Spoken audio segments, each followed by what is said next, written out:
It's August. The sun is drowning on the horizon. We're sitting across from each other in a coffee shop. My girlfriend tells me, "It's okay.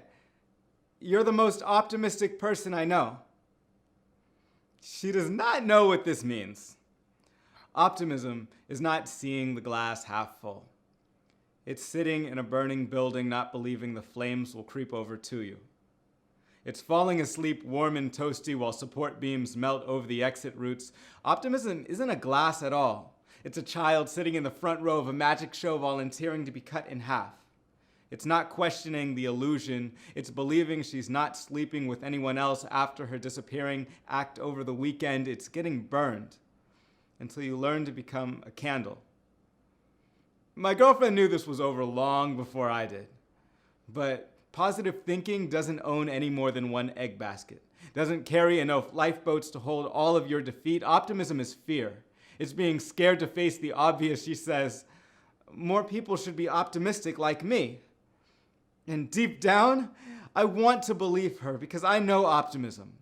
It speeds solo in a carpool lane.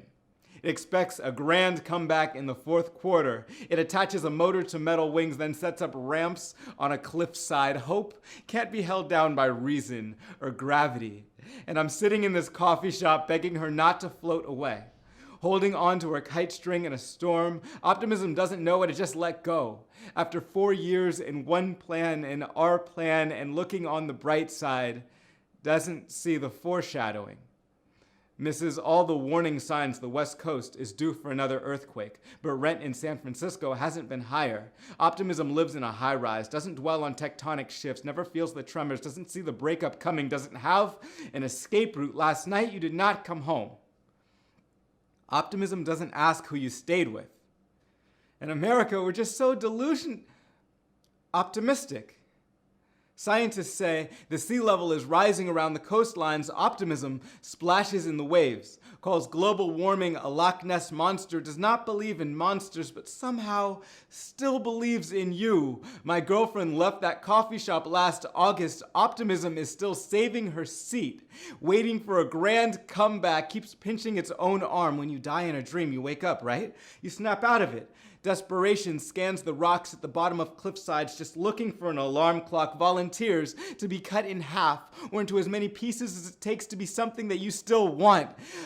There is no half glass, just a whole problem. It's a little boy blowing bubbles out of a soap jar, watching them take to the sky. Optimism loves bubbles, whether it's a stock market or housing, thinks we can build a home out of trying our best.